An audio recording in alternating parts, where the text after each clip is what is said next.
بسم الله الرحمن الرحيم.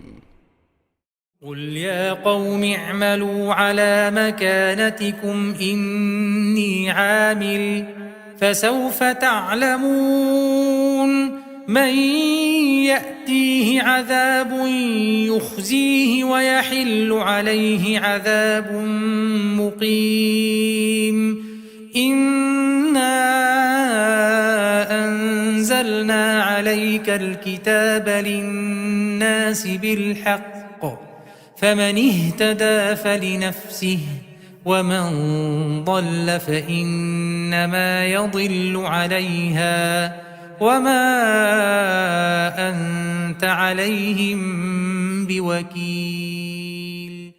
السلام عليكم ورحمة الله وبركاته. ഖുർആൻ പദം 1604 ദിവസത്തിലേക്ക് എല്ലാവരെയും ഹാർദമായി സ്വാഗതം ചെയ്യുന്നു. വിശുദ്ധ ഖുർആനിലെ 39-ാമത്തെ അധ്യായമായ സൂറത്ത് സുമറിലെ 39 മുതൽ 41 വരെയുള്ള ആയത്തുകളാണ് ഇന്ന് പഠനവിധേയമാക്കുന്നത്. ക്ലാസ് ആരംഭിക്കുന്നതിനായി ആദരണീയനായ ഡോക്ടർ AI വിലായത്തുള്ള സാഹിബിനെ ക്ഷണിക്കുന്നു. അസ്സലാമു അലൈക്കും വറഹ്മത്തുള്ളാഹി വബറകാതുഹു. അഊദു ബില്ലാഹി മിനശ് ശൈത്വാനിർ റജീം. ബിസ്മില്ലാഹിർ റഹ്മാനിർ റഹീം. ഖുൽ യാ ഖൗമി അഅ്മലൂ അലാ മകാനതികും ഇന്നി ആമിലുൻ ഫസൗഫ തഅലമൂൻ من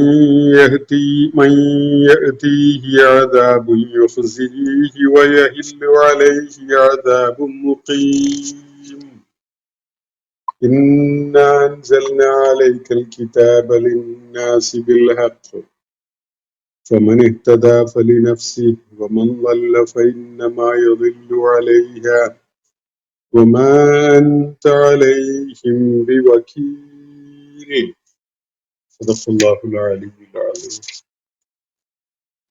സൂറത്തു സുമറിലെ 39 മുതൽ 41 വരെയുള്ള ആയത്തുകളാണ് ഞാൻ നിങ്ങളെ കേൾപ്പിച്ചിട്ടുള്ളത്. ആകാശഭൂമികളും ആരാണ് സൃഷ്ടിക്കുകയുണ്ടായത് എന്ന് ചോദിച്ചാൽ നബി സല്ലല്ലാഹു അലൈഹി വസല്ലം അഭിസംബോധന ചെയ്തിരുന്ന മക്കയിലെ ആളുകൾ ബഹുദൈവ വിശ്വാസികളും നിഷേധികളും ഒക്കെയായി നിലകൊള്ളുന്ന അവസ്ഥയിൽ തന്നെ അവര് നൽകുന്ന മറുപടി അല്ലാഹു എന്നാണ്. വലഇൻ സഅൽതഹും മൻ ഖലഖസ് സമാവാതി വൽ അർള ലയഖൂലുന്ന അല്ലാഹ്. അല്ലാഹു ആണ് എന്നവര് മറുപടി പറയും.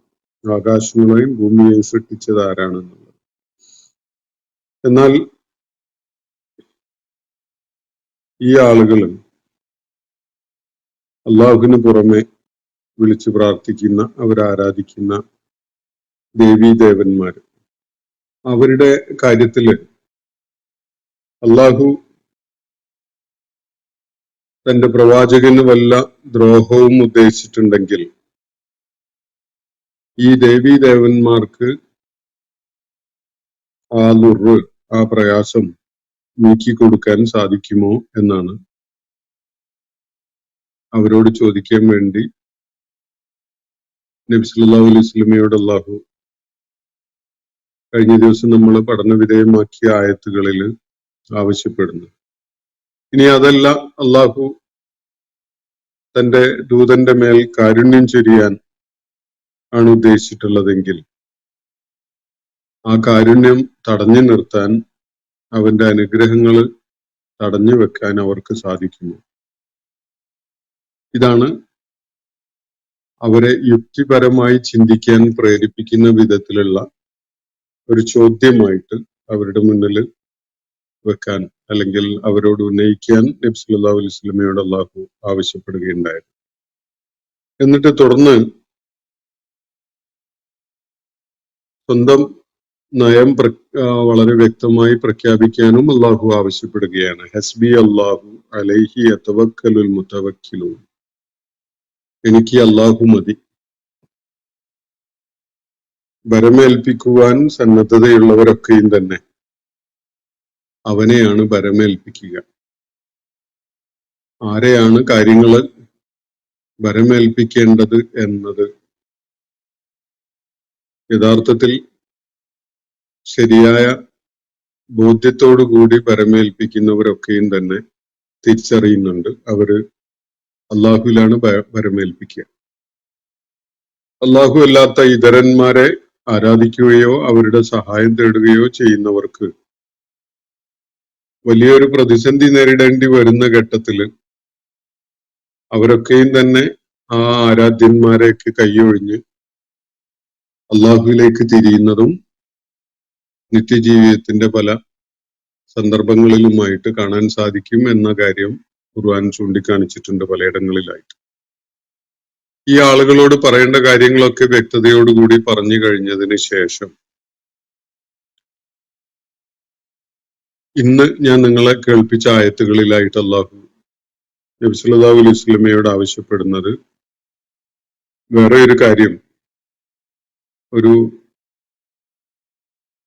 വ്യക്തതയോടുകൂടി കാര്യങ്ങളൊക്കെ പറഞ്ഞതിന് ശേഷം അവരുമായുള്ള ആ സംസാരം, അവരുമായിട്ടുള്ള ആ ആശയവിനിമയം അവസാനിപ്പിക്കുന്ന വിധത്തില് ഒരു കാര്യം പറയുവാനാണ്.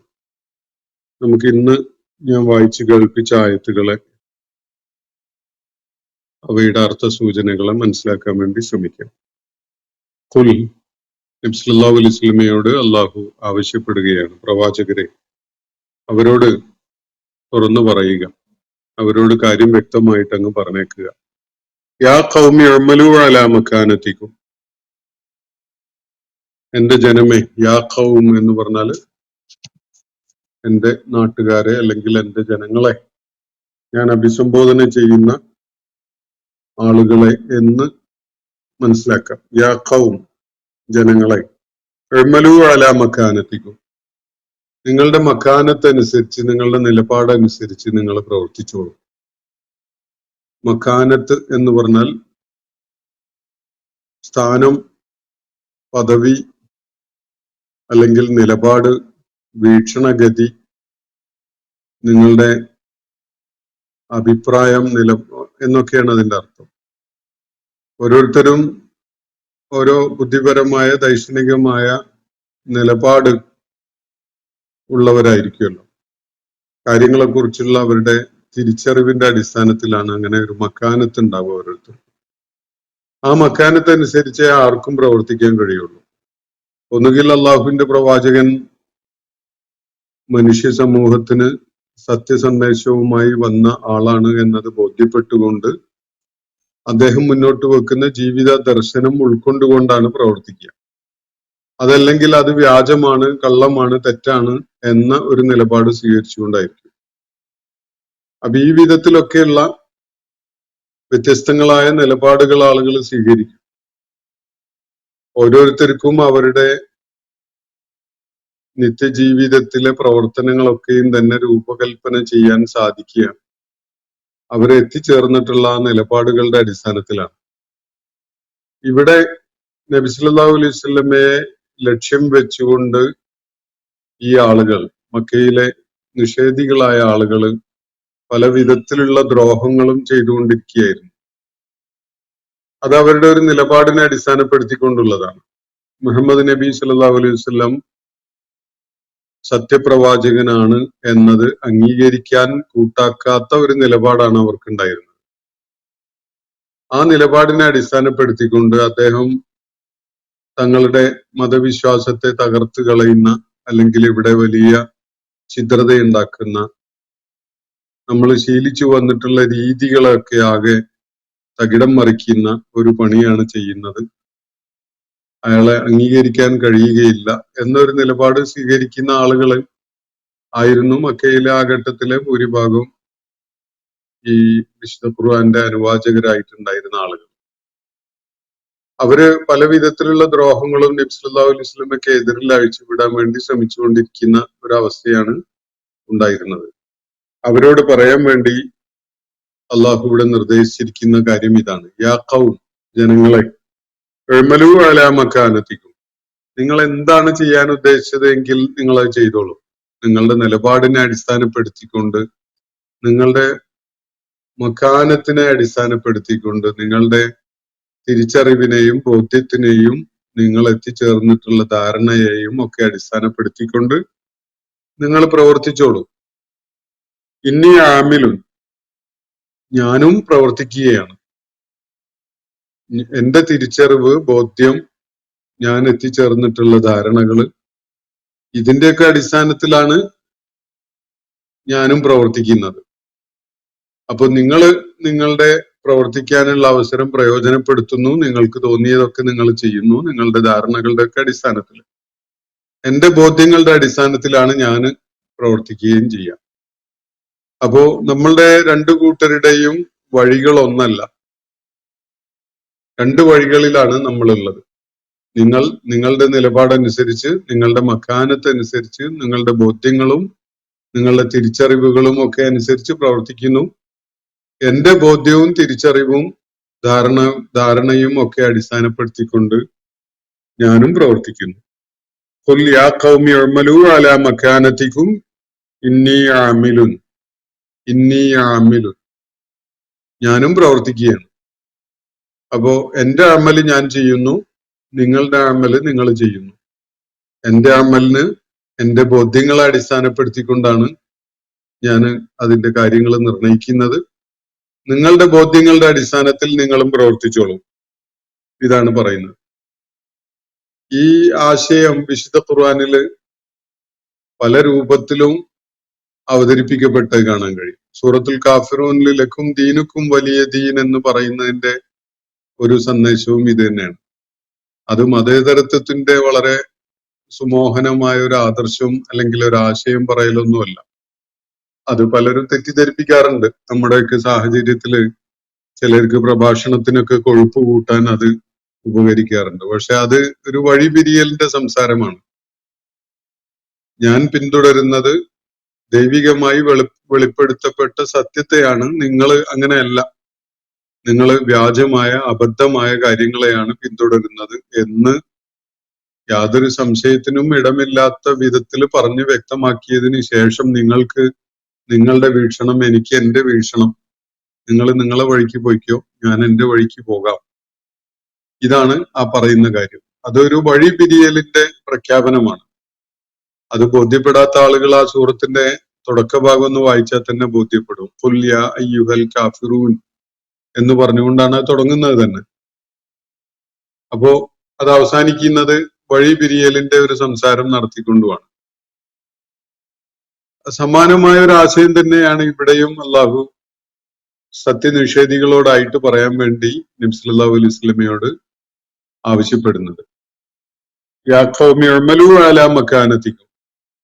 ഈ മക്കാനത്ത് എന്നത് ഇവിടെ ദീന് എന്നതിന്റെ വേറൊരു ആ ആശയം നൽകുന്ന മറ്റൊരു പദം, അല്ലെങ്കിൽ നിലപാട്, ബോധ്യം എന്നൊക്കെ ഉള്ള അർത്ഥത്തിൽ മനസ്സിലാക്കാം. അപ്പൊ നിങ്ങൾ എത്തിച്ചേർന്നിരിക്കുന്ന നിങ്ങളുടെ ആ പൊസിഷൻ ഉണ്ടല്ലോ, നിങ്ങളുടെ ബുദ്ധിപരമായ, ദൈക്ഷണികമായ, വിശ്വാസപരമായ ഒരു സ്റ്റേറ്റസ്, ആ സ്റ്റേറ്റസിൽ നിന്നിട്ട് നിങ്ങൾ പ്രവർത്തിക്കും. എന്റെ ബോധ്യങ്ങളുടെ അടിസ്ഥാനത്തിൽ ഞാനും പ്രവർത്തിക്കാം, ഇതാണ് പറയുന്നത്. എന്നിട്ട് രണ്ടുപേരുടെയും പ്രവർത്തനങ്ങളുടെ ഫലം ഒന്നാണ്. എല്ലാവരും പല വഴികളിലൂടെയായി സ്വർഗത്തിലെത്തും എന്നൊന്നുമല്ല ഇവിടെ പറയുന്നത്. മറിച്ച് നിങ്ങൾ പോകുന്ന വഴിക്ക് പോയാൽ അതിന്റെ ലക്ഷ്യത്തിലാണ് എത്തുക. ഞാൻ പോകുന്ന വഴിക്ക് പോയാൽ ഞാൻ ലക്ഷ്യമിട്ട സ്ഥാനത്തേക്കാണ് എത്തുക എന്നതാണ് വ്യക്തമാക്കി പറയുന്നത്. നമ്മുടെ രാഷ്ട്രീയ സാഹചര്യത്തില് ഏത് നിലപാട്, ഏത് വിശ്വാസം, ഏത് ആദർശം ഉൾക്കൊണ്ട ആളായാലും അവസാനം എത്തേണ്ടത് സ്വർഗത്തിലാണ് എന്ന നിലക്കാണ് പലപ്പോഴും സംവാദങ്ങളൊക്കെ ഒഴുക്കുന്നത് കാണാറുള്ളത്. ആ ഒരു കാര്യം ഖുർആൻ പറയുന്നില്ല.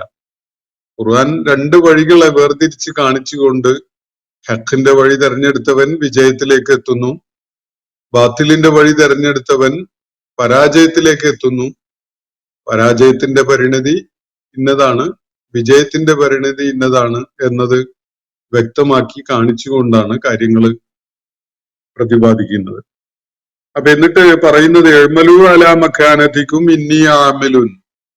നിങ്ങളുടെ നിലപാടിന്റെ അടിസ്ഥാനത്തിൽ നിങ്ങൾ പ്രവർത്തിച്ചോളൂ, എന്റെ നിലപാടിന്റെ അടിസ്ഥാനത്തിൽ ഞാനും പ്രവർത്തിക്കുന്നതാണ്. ഫസൗഫ തഅലമൂൻ, അത് നിങ്ങൾ വൈകാതെ അറിയുകയും ചെയ്യും. ഏതാണ് അതിന്റെ ഫലം എന്താണ്, ഓരോന്നിന്റെയും ഫലം എന്താണ് എന്നത് വൈകാതെ നിങ്ങൾ അറിയും. ഫസൗഫ തഅലമൂൻ. ഇത് രണ്ടും ഒരേ ലക്ഷ്യത്തിലേക്കുള്ളതല്ല, ഒരേ ഫലമല്ല, ഒരേ പരിണതിയല്ല അതിനുണ്ടാവുക. മറിച്ച് വ്യത്യസ്തങ്ങളായ ലക്ഷ്യങ്ങളിലേക്കും വ്യത്യസ്തങ്ങളായ പരിണതിയിലേക്കും ഒക്കെയാണ് കാര്യങ്ങൾ ഈ വിധത്തിൽ വ്യത്യസ്തമായ വഴികൾ സ്വീകരിച്ചുകൊണ്ട് പോവുകയാണെങ്കിൽ എത്തിച്ചേരുക എന്നതാണ് ഇവിടെ തുടർന്ന് പറയുന്നത്. ഫസൗഫ തഅലമൂൻ. ഈ ഫസൗഫ തഅലമൂൻ എന്നത് ആശയപരമായിട്ട് അടുത്ത ആയത്തുമായിട്ട് തുറന്നു പോകുന്ന ഒരു കാര്യമാണ്. ഫസൗഫ തഅലമൂന മൻ യഅതീഹി അദാബുൻ യുഖ്സീഹി വയഹില്ലു അലൈഹി അദാബുൻ മുഖീം.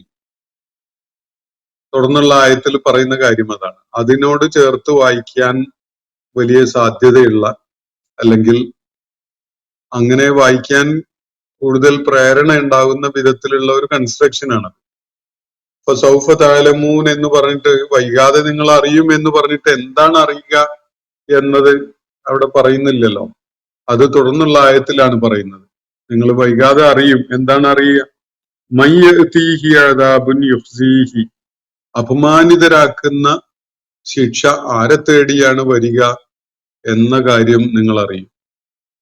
ഇതാണ് പറയുന്നത്. മൻ യഅതീഹി അദാബുൻ യുഖ്സീഹി.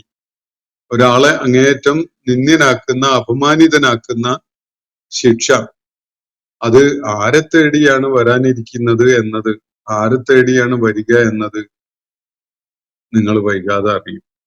അതുപോലെ വയഹില്ലു അലൈഹി അദാബും മുഖീം. നിലനിൽക്കുന്ന, നീണ്ടു നിൽക്കുന്ന ശിക്ഷ ആരുടെ മേലാണ് അനുവദനീയമാക്കപ്പെടുന്നത്, ആർക്കാണ് അത് സംഭവിക്കുക എന്ന കാര്യവും നിങ്ങൾ വൈകാതെ അറിയും. ഇതാണ് അല്ലാഹു പറയുന്നത്. വൈകാതെ ചെറിയൊരു സമയം മാത്രമേ കാത്തിരിക്കേണ്ടതുള്ളൂ. ആ സമയം കഴിയുന്നതോടെ നിങ്ങൾ അറിയും. അറിയുന്നത് ഈ രണ്ട് കാര്യങ്ങളാണ്. അത് ഒരൊറ്റ കാര്യമായിട്ട് മനസ്സിലാക്കുകയും ചെയ്യാൻ വേണമെങ്കിൽ. പറയുന്ന രണ്ട് കാര്യം, ഒന്ന്, ആരെയാണ് അപമാനിതരാക്കുന്ന ശിക്ഷ തേടിയെത്തുക. ഇവിടെ രണ്ടു കൂട്ടരുണ്ടല്ലോ. ഒന്ന്, എന്റെ ബോധ്യത്തിന്റെ അടിസ്ഥാനത്തിൽ ഞാൻ പ്രവർത്തിക്കുന്നു, എന്റെ പക്ഷത്തുള്ള ആളുകളും അതേപോലെ തന്നെ ചെയ്യുന്നു. നിങ്ങളുടെ ബോധ്യത്തിന്റെയും വാദങ്ങളുടെയും ഒക്കെ അടിസ്ഥാനത്തിൽ, നിങ്ങളുടെ മക്കാനത്തനുസരിച്ച്, നിങ്ങളുടെ നിലപാടുകളും ധാരണകളും അനുസരിച്ച് നിങ്ങൾ പ്രവർത്തിക്കുന്നു. നമ്മൾ ഇരുവരുടെയും വഴികളൊന്നല്ല, നമ്മൾ ഇരുവരും ലക്ഷ്യമിടുന്ന കാര്യവും ഒന്നല്ല. അപ്പൊ സ്വാഭാവികമായിട്ടും രണ്ട് റിസൾട്ടാണ് അതിനുണ്ടാവുക. അപ്പൊ ആരാണ് അപമാനം പേറേണ്ടി വരുന്ന ശിക്ഷ ആരെ തേടിയാണ് വരിക, അതുപോലെ നിലനിൽക്കുന്ന, അവസാനിക്കാത്ത, ഒടുങ്ങിത്തീരാത്ത വിധത്തിലുള്ള ശിക്ഷ ആരെ അന്വേഷിച്ചാണ് വരിക എന്ന കാര്യം വൈകാതെ തന്നെ നിങ്ങൾക്കൊക്കെ അറിയാൻ സാധിക്കും. ശിക്ഷയുടെ രണ്ട് പ്രത്യേകതകളാണ് അല്ലാഹുവിടെ പരാമർശിക്കുന്നത്. ശിക്ഷയൊക്കെ ഒന്ന് തന്നെയായിരിക്കും. ഒന്ന്, ശിക്ഷയുടെ അപമാനമുണ്ടാക്കുന്ന വിധത്തിലുള്ള ഒരു തലം. അതിനേക്കാൾ വലിയ അപമാനം വേറെ ഇല്ല. അന്തിമം വിലയിരുത്തലില് പരാജിതരാകുന്നു, ദൈവിക ശിക്ഷ ഏറ്റുവാങ്ങേണ്ടി വരുന്നു എന്നതാണ് ഏറ്റവും വലിയ ഖിസി, ഏറ്റവും വലിയ അപമാനം. അതിന്റെ ലക്ഷണങ്ങളും അതിന്റെ അനുഭവങ്ങളും ഒക്കെ ഐഹിക ലോകത്ത് തന്നെ അനുഭവിക്കാൻ സാധിക്കും. പാരത്രിക ലോകത്ത് ആ ഖിസി പൂർണ്ണമായിട്ട് അതിനർഹതയുള്ള ആളുകൾക്ക് വന്നു ചേരും. അപ്പൊ ഖിസി ഉണ്ടാക്കുന്ന വലിയ അപമാനവും മാനക്കേടും അതുപോലെ മാനഹാനിയൊക്കെ വരുത്തുന്ന വിധത്തിലുള്ള ശിക്ഷ അത് ആരെ തേടിയാണ് വരാനിരിക്കുന്നത് എന്നത് നിങ്ങൾ വൈകാതെ തന്നെ മനസ്സിലാക്കും. അതേപോലെ തന്നെ ശിക്ഷയുടെ മറ്റൊരു തലം, മറ്റൊരു ആസ്പെക്ട് അല്ലാഹു പറയുകയാണ്. അദാബും മുഖീം എന്നാണ് അവിടെ ഉപയോഗിക്കുന്ന പ്രയോഗം. മുഖീം എന്ന് പറഞ്ഞാൽ മോഡേൺ അറബിക്കില് താമസക്കാരൻ എന്നാണ് അർത്ഥം. നമ്മൾ ഇഖാമ എന്നുള്ള വാക്ക് പരിചയമുള്ളവർക്ക് അറിയാം. മുഖീമുണ്ട്, അതുപോലെ വിദേശികളും ജാഹിറുകളും ഒക്കെ ഉണ്ട്. സന്ദർശകരായിട്ടുള്ളവരുണ്ട്, സ്ഥിരതാമസക്കാരുണ്ട്. സ്ഥിരതാമസക്കാരെയാണ് ഈ മുഖീം എന്നുള്ള വാക്ക് ഉപയോഗിച്ചുകൊണ്ട് സൂചിപ്പിക്കാറുള്ളത്. ഇവിടെ അദാബാണ് മുഖീമായിട്ട് വരുന്നത്. അദാബ് എന്ന് പറഞ്ഞാൽ ശിക്ഷ. ആ ശിക്ഷ സ്ഥിരപ്പെട്ടതായി മാറുക എന്നതാണ് സൂചിപ്പിക്കപ്പെടുന്ന കാര്യം. അവസാനിക്കാത്ത, ഒരു സമയം നിശ്ചയിച്ച് വെച്ചിട്ടുള്ളതല്ലാത്ത ശിക്ഷ. ആ ശിക്ഷ തുടങ്ങുന്നതേ ഉണ്ടാവുകയുള്ളൂ, അത് പിന്നെ അവസാനിക്കുന്നില്ല. അത് നിരന്തരമായി നിത്യമായി എന്നെന്നും അനുഭവിക്കേണ്ടി വരുന്ന ഒരവസ്ഥ. ഈ രണ്ട് തലങ്ങളാണ് ശിക്ഷയെക്കുറിച്ച് ഇവിടെ അള്ളാഹു സൂചിപ്പിക്കുന്നത്. ഒന്ന്, അത് അങ്ങേയറ്റത്തെ അപമാനകരമായിട്ടുള്ള ഒരു അനുഭവമായിട്ട്, നിന്ദ്യത ഉണ്ടാക്കുന്ന ഒരു അനുഭവമായിട്ടാണ് അനുഭവപ്പെടുക. രണ്ടാമത്തത്, അതങ്ങ് തീരൂല, അത് തീർന്നു കഴിഞ്ഞു എന്ന് വിചാരിക്കുക എന്നുള്ള ഒരു സാധ്യത അതിലില്ല. അദാബ് മുഖീമാണ്. അപ്പൊ ആരെയാണ് മുഖീമായ, അതുപോലെ ഖിസി ഉണ്ടാക്കുന്ന അദാബ് തേടിയെത്തുക എന്ന കാര്യം വൈകാതെ തന്നെ നിങ്ങൾക്കറിയാം. രണ്ടു വഴികൾ സ്വീകരിച്ച രണ്ടു കൂട്ടരാണ്. ഇവരിൽ ആരെയാണ് ഈ ഖിസി ഉണ്ടാക്കുന്ന അദാബ്, അതുപോലെ നിലനിൽക്കുന്ന മുഖീമായ അദാബ്, അവസാനിക്കാത്ത, തീർന്നു പോവാത്ത ശിക്ഷ, ഇതാരെ തേടിയാണ് വരാനിരിക്കുന്നത് എന്നത് വൈകാതെ തന്നെ നിങ്ങൾക്കറിയാം. തുടർന്ന് പറയാണ്, ഇന്ന അൻസൽന അലൈക്കൽ കിതാബ ലിന്നാസ്. നിശ്ചയമായിട്ടും ഈ രണ്ട് ശിക്ഷയുടെ സാധ്യതയിലാണ് അള്ളാഹു തുടർന്ന് ഈ കാര്യം പറയുന്നത്. ഖിസി ഉണ്ടാക്കുന്ന ശിക്ഷയും മുഖീമാവുന്ന ശിക്ഷയും, ഈ സംഗതികള് അള്ളാഹു തന്റെ അടിമകൾക്ക് വലിയ തൃപ്തിയിലോ ഇഷ്ടത്തിലോ അങ്ങ് കൊടുക്കുന്ന ഒരു കാര്യമല്ല. അവര് സ്വയം അതിന് അർഹത നേടുകയാണ്. അതിന് കാരണം അവര് ഈ ഐഹിക ലോകത്ത് അവർക്ക് നൽകപ്പെട്ട അവസരവും സാധ്യതയും പ്രയോജനപ്പെടുത്താതെ, ബുദ്ധിപരമായ സത്യസന്ധത കാണിക്കാതെ, അവർക്ക് തോന്നിയ വിധത്തിൽ കാര്യങ്ങളെ മുന്നോട്ട് കൊണ്ടുപോയതാണ് എന്നതാണ് ഇവിടെ വ്യക്തമാക്കപ്പെടുന്ന കാര്യം. ഇന്ന അൻസൽന അലൈക, നബി സല്ലല്ലാഹു അലൈഹി വസല്ലമയോടാണ് ഈ വാക്കുകൾ അഭിസംബോധന ചെയ്യുന്നത്. നിശ്ചയമായിട്ടും നാം താങ്കൾക്ക് അവതരിപ്പിച്ചു തന്നിരിക്കുന്നു അൽ കിതാബ, ഈ വേദഗ്രന്ഥം. ഈ വേദഗ്രന്ഥം താങ്കൾക്കായി നാം അവതരിപ്പിച്ചു തന്നിരിക്കുന്നു. എന്തിനാണ്? ലിന്നാസ്, ജനങ്ങൾക്ക് വേണ്ടി.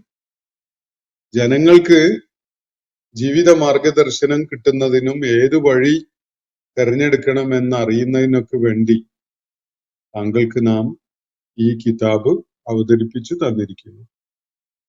അത് ബിൽ ഹഖ്, സത്യാധിഷ്ഠിതമാണ്. ഇന്ന അൻസൽന അലൈക്കൽ കിതാബ ലിന്നാസി ബിൽ ഹഖ്, സത്യാധിഷ്ഠിതമായിട്ടുള്ള ഈ വേദഗ്രന്ഥം ജനങ്ങളുടെ പ്രയോജനത്തിനു വേണ്ടി നിശ്ചയമായിട്ടും നാം താങ്കൾക്ക് അവതരിപ്പിച്ചു തന്നിരിക്കുന്നു എന്നാണ് ഇവിടെ പറയുന്നത്.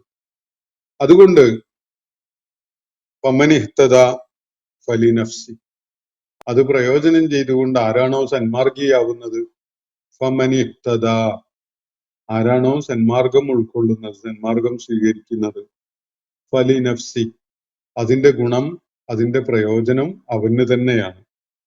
വമൻ വല്ല, ഇനി ആരാണോ ദുർമാർഗിയാവുന്നത്, ലലാലത്തിലേക്ക് പോകുന്നത്, ഈ ലലാലത്തും ഹിദായത്തും ഒക്കെ ഒരു പരിഗണനയായിട്ട് വരുന്നത് ഈ ഖുർആന്റെ പശ്ചാത്തലത്തിലാണ്. സത്യം ഇതാണ് എന്ന് വിളിച്ചു പറയുന്ന, തെളിമയുള്ള കാര്യങ്ങൾ മുന്നോട്ട് വെക്കുന്ന ഒരു വേദഗ്രന്ഥം അള്ളാഹു പൂർണ്ണമായും സത്യാധിഷ്ഠിതമായി അവതരിപ്പിച്ചു കഴിഞ്ഞിരിക്കുകയാണ്. ചിലർ ഹിദായത്തിന്റെ വഴിയിലേക്ക് പോകുന്നു, വേറെ ചിലർ ലലാലത്തിന്റെ വഴിയിലേക്ക് പോകുന്നു. ഈ ഹിദായത്തിന്റെ വഴിയും ലലാലത്തിന്റെ വഴിയും തീരുമാനിക്കപ്പെടുന്നതിനുള്ള ഫുർഖാനാണ്, മാനദണ്ഡമാണ് ഈ അവതരിപ്പിക്കപ്പെട്ടിരിക്കുന്ന സത്യാധിഷ്ഠിതമായ ഈ വേദഗ്രന്ഥം. അപ്പോ അതിനെ തുടർന്ന് ആരാണോ സന്മാർഗിയാവുന്നത് അതിന്റെ പ്രയോജനം അയാൾക്ക് തന്നെയാണ്. വമൻ ദല്ല, ആരാണോ ദുർമാർഗം അവലംബിക്കുന്നത്, ഫഇന്നമായ യളില്ലു അലൈഹ, അവൻ ദുർമാർഗിയാകുന്നതിന്റെ ഭവിഷ്യത്ത് അവന് തന്നെയാണ്. ആരാണോ സന്മാർഗം അവലംബിക്കുന്നത് അതിന്റെ ഗുണം ആ വ്യക്തിക്കാണ്. ഫലി നഫ്സിഹി, അവന് തന്നെയാണ് അതിന്റെ പ്രയോജനം. ആരെങ്കിലും ലലാലത്ത് സ്വീകരിക്കുന്നുവെങ്കിൽ അതിന്റെ ഭവിഷ്യത്തും ആ നഫ്സിന് തന്നെയാണ്. നഫ്സ് എന്നത് അറബി ഭാഷയിൽ ഫെമിനീൻ ജെൻഡറാണ്, മുഅന്നസാണ്. അതുകൊണ്ടാണ് ഇവിടെ അലൈഹ എന്ന് തുറന്ന് പറയുന്നിടത്ത് അലൈഹ എന്ന ഫെമിനീൻ ഫോം വരുന്നത്. ഫൈന്നമാ യളില്ലു അലൈഹ, ആരെങ്കിലും ദുർമാർഗിയാകുന്നുവെങ്കിൽ അതിന്റെ ഭവിഷ്യത്ത്, അതിന്റെ അനന്തരഫലം അത് ആ നഫ്സിന് തന്നെയാണ് ഉണ്ടാവുക. അപ്പൊ ഞാൻ സന്മാർഗിയായി എങ്കിൽ അതിന്റെ ഗുണം ആത്യന്തികമായിട്ട് എനിക്കാണ്. ഞാൻ ദുർമാർഗിയാകുന്നുവെങ്കിൽ അതിന്റെ ഭവിഷ്യത്ത്, അതിന്റെ അനന്തരഫലങ്ങള് അത് എനിക്ക് തന്നെയാണ് ഏറ്റുവാങ്ങേണ്ടി വരിക. ഞാൻ തന്നെയാണ് ആ ഭവിഷ്യത്തുകൾ ഏറ്റുവാങ്ങേണ്ടി വരിക. വമാ അൻത അലൈഹിം ബി വക്കീൽ, എന്നിട്ട് തുറന്നു പറയുന്നത് വമാ അൻത അലൈഹിം ബി വക്കീൽ, പ്രവാചകരെ അവരുടെ കാര്യത്തിൽ താങ്കളെ ചുമതലക്കാരനായിട്ടൊന്നും നാം വെച്ചിട്ടില്ല. അവരെ സന്മാർഗികളാക്കണം എന്ന വാശിയോടുകൂടി അവരുടെ പുറകെ നടന്ന് അവരെ പിടിച്ചു വലിച്ചിങ്ങോട്ട് കൊണ്ടുവരണം എന്ന നിലക്ക് താങ്കളെ നാം ചുമതലപ്പെടുത്തിയിട്ടില്ല, താങ്കളെ വക്കീലാക്കിയിട്ടില്ല. അവരുടെ കാര്യത്തിൽ അവരുടെ സന്മാർഗ ദർശനവും വിജയവും ഉറപ്പുവരുത്തുക എന്ന കാര്യം താങ്കളെ ഏൽപ്പിച്ചിട്ടില്ല. കാര്യങ്ങൾ എത്തിച്ചു കൊടുക്കുക, പറഞ്ഞു കൊടുക്കുക, വിശദമാക്കി കൊടുക്കുക, അതിനുള്ള മാതൃകയായിട്ട് ജീവിക്കുക, ഇതാണ് ഷാഹിദാകാനാണ് അള്ളാഹു തന്റെ പ്രവാചകനെ ചുമതലപ്പെടുത്തിയിട്ടുള്ളത്. വകദാലിക ജഅൽനാകും ഉമ്മത്തൻ വസതൻ ലിതകൂനു ശുഹദാഅ അലന്നാസ് വയകൂന റസൂലു അലൈക്കും ഷഹീദ എന്ന് സൂറത്തുൽ ബഖറയിൽ പറയുന്നത് കാണാം. അപ്പൊ ഷഹീദാവുക അല്ലെങ്കിൽ ഷാഹിദാവുക, സാക്ഷിയാവുക, കാര്യങ്ങൾ അവര് അറിയാനിടയായിട്ടുണ്ട്, ഞാൻ അവർക്ക് സത്യം വെളിപ്പെടുത്തി കൊടുത്തിട്ടുണ്ട്, അവർക്കത് മനസ്സിലാകുന്ന വിധത്തിൽ തന്നെ വ്യക്തമായിട്ടുണ്ട് എന്നതൊക്കെ ഉറപ്പുവരുത്തി അങ്ങനെ സത്യമാർഗം ഏത് എന്ന് മനസ്സിലാക്കുന്ന ആളുകൾക്ക് ഏറ്റവും ഉന്നതമായ, ഏറ്റവും ഉദാത്തമായ ഒരു മാതൃകയായി നിലകൊള്ളുക കൂടി ചെയ്യുക എന്നതാണ് അള്ളാഹുവിന്റെ പ്രവാചകൻ ചെയ്യേണ്ടത്. ഇതേ കാര്യമാണ് മുഴുവൻ ജനങ്ങളുടെയും കാര്യത്തിൽ വിശ്വാസി സമൂഹവും ചെയ്യേണ്ടത്. അതാണ് അള്ളാഹു ചുമതലപ്പെടുത്തിയിരിക്കുന്ന കാര്യം. അള്ളാഹുവിന്റെ പ്രവാചകൻ ആ തലമുറയിലെ ആളുകൾക്ക് സാക്ഷിയായിക്കൊണ്ട് നിലകൊള്ളുകയുണ്ടായി.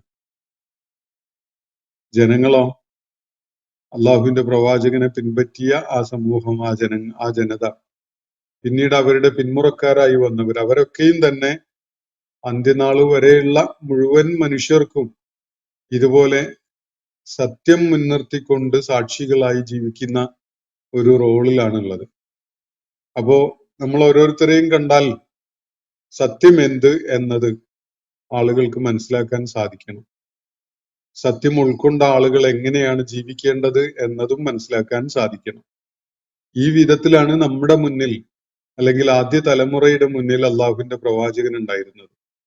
സത്യം വെളിപ്പെടുത്തി കൊടുക്കുക മാത്രമല്ല, സത്യം അനുസരിച്ച് ജീവിക്കുന്ന ഒരാളെ കാണാൻ ആഗ്രഹിക്കുന്ന ആളുകൾക്ക് മാതൃകയായിട്ട് അവരുടെ ഇടയിൽ അള്ളാഹുവിന്റെ പ്രവാചകൻ നിലകൊള്ളുന്നു. ഇതേ കാര്യം അന്ത്യനാൾ വരെയുള്ള മനുഷ്യ സമൂഹങ്ങളുടെ കാര്യത്തിൽ നിർവഹിക്കാൻ വേണ്ടിയാണ് വകദാലിക ജഅൽനാകും ഉമ്മത്തൻ വസത, ഈ വിധത്തിൽ ചുമതല ഏൽപ്പിക്കപ്പെട്ട ഒരു സമുദായമായിട്ട് നാം നിങ്ങളെ നിശ്ചയിച്ചിരിക്കുന്നു എന്ന് അള്ളാഹു സൂറത്തുൽ ബഖറയിൽ പറയുന്നത്.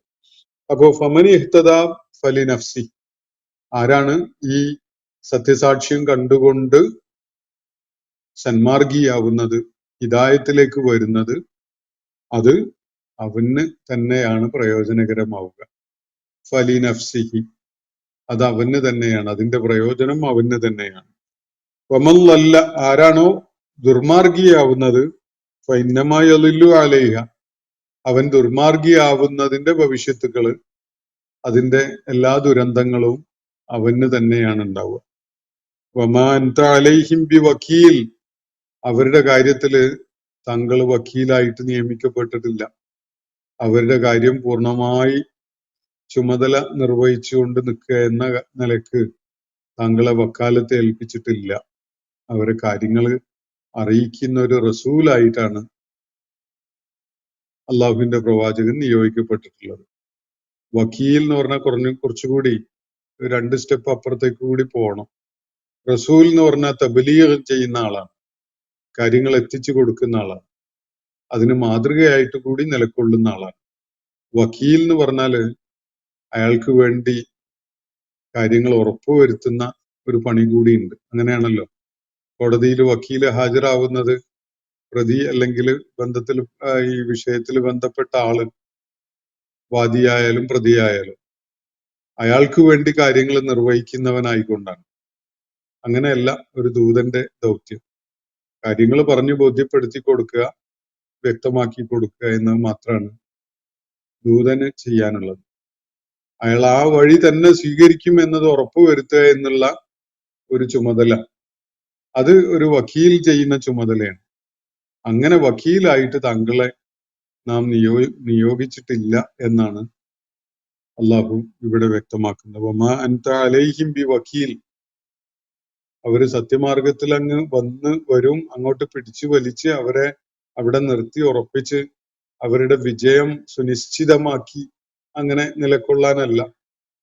അത് അവര് തീരുമാനിക്കട്ടെ. കാര്യങ്ങൾ പറഞ്ഞു കൊടുക്കുക, വ്യക്തമാക്കി കൊടുക്കുക, എന്നിട്ട് തീരുമാനം അവരെടുക്കട്ടെ. അവരുടെ മക്കാനത്തനുസരിച്ച് അവര് പ്രവർത്തിക്കട്ടെ, താങ്കളുടെ മക്കാനത്തനുസരിച്ച് താങ്കളും പ്രവർത്തിക്കുക. ഇതാണ് ഇവിടെ സൂചിപ്പിക്കപ്പെട്ടിട്ടുള്ള കാര്യം. മനുഷ്യന് അള്ളാഹു, മനുഷ്യകുലത്തിന് തന്നെ അള്ളാഹു നൽകിയിട്ടുള്ള ഇച്ഛാ സ്വാതന്ത്ര്യം, അഭിപ്രായ സ്വാതന്ത്ര്യം, തിരഞ്ഞെടുക്കാനുള്ള സ്വാതന്ത്ര്യം, പ്രവർത്തന സ്വാതന്ത്ര്യം, ഇതൊക്കെയാണ് ഇവിടെ വ്യക്തമാക്കപ്പെടുന്നത്. പക്ഷെ സ്വാതന്ത്ര്യത്തിന് അതിൻ്റെതായ വിലയുണ്ട്. സത്യം തിരഞ്ഞെടുത്തവന് അതിന്റെ അനന്തരഫലമാണ് ഉണ്ടാവുക. അസത്യം അല്ലെങ്കിൽ മിഥ്യ തിരഞ്ഞെടുത്തവന് നേരിടേണ്ടി വരുന്നത് അതിന്റെ അനന്തരഫലങ്ങളായിരിക്കും. അക്കാര്യം സ്വാതന്ത്ര്യം അനുഭവിക്കുന്ന ഓരോരുത്തരും അറിയേണ്ടതുണ്ട്. അതാണ് പ്രവാചക ദൗത്യമായിട്ട് ഇവിടെ നിർവഹിക്കപ്പെട്ടുകൊണ്ടിരിക്കുന്നത്.